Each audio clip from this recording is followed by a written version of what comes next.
third graders are working in a factory, and they're not getting paid. But this is the Crayon Factory, an academic project led by Chris Lewis at Aldrin Elementary. So there are no worries about child labor laws being broken. The Crayon Factory is a way to give the students a real-world experience with their economics vocabulary, to take those vocabulary words and put them into practice. So they're learning all about, very simply production, and they're the producers and they have a product, and the school is the consumer. And they see firsthand about specialization, scarcity, and our opportunity cost. Like interdependence, I was depending on other people for the crayons when they were coming to me with the crayons and drawing the sheets. Each child had a different job on Factory Day. Malik was a dumper. What I do is I get the crayons and I dump it inside the bucket, and I dry the sheets, and it has to be really dry and really clean so the other crayons don't get messy and mix colors. Okay, and then you take out all the ice. Do not eat the ice. What I adopted last year was the shift change, where the students will train each other. The next shift comes on, and they are so serious about explaining, this is what you need to do, this is our job, and it's very exciting to see, because students who may not normally be leaders take that leadership role to train someone else, and then they're tired. By the time their shift is done, they're actually happy to say, okay, this is yours. They feel confident, and then they leave. The whole process lasts about a month. The third grade teachers start teaching the vocabulary for about 2 weeks. Chris then comes in and introduces the Crayon Factory and how those terms that they are now familiar with will soon be put into practice with the factory. At that point, the students also start the process of peeling thousands of used crayons at home. The new crayons are produced on Factory Day and sold a week later in a Black Friday-like frenzy.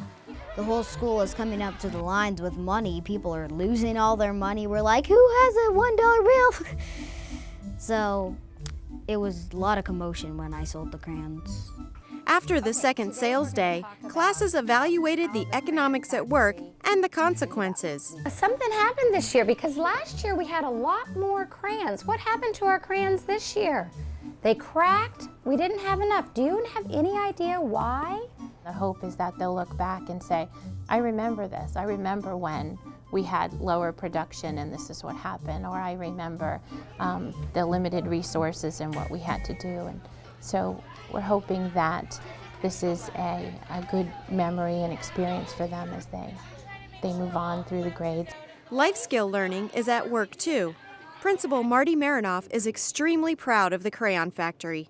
The life skills that students are experiencing have to do with counting change, have to do with knowing if they had produced enough of the product to sell, being able to make decisions based on cost of that product, and having the children sell their wares. Our children are, from day one in second grade, looking forward to this project, and they know what a fun activity is, and it's a big deal around Aldrin Elementary School. So did this year's Crayon Factory end up in the red or the black? This year we sold 183 bags of crayons. And how much money do you think we made if we sold 183 bags of crayons? Andrew? $183. We had some expenses. We have to take our expenses out of our money, and we call that money that we made this morning and yesterday morning income. That's the money that we made. Now we have to take our expenses. We have to subtract our expenses out. Let's take a look at that. $183. Our expenses, 53, right? Were $53. And when we subtract that, we ended up with $130. And what do we call that $130? That was our, say it loud, Akshay, profit. After sorting out how much money they actually made, the class then had to decide what would be their opportunity cost.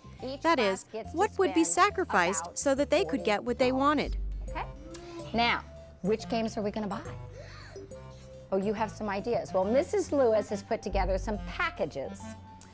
And Our today, goals we're for the going students to not only decide which games we're going was buy. to have that experience, to learn their vocabulary, the life because I skills gave you that they words to need cut out. to know it, working together for an end result. Everyone was important, and everyone had to do their job in order for this to come out, you know, have the positive outcome.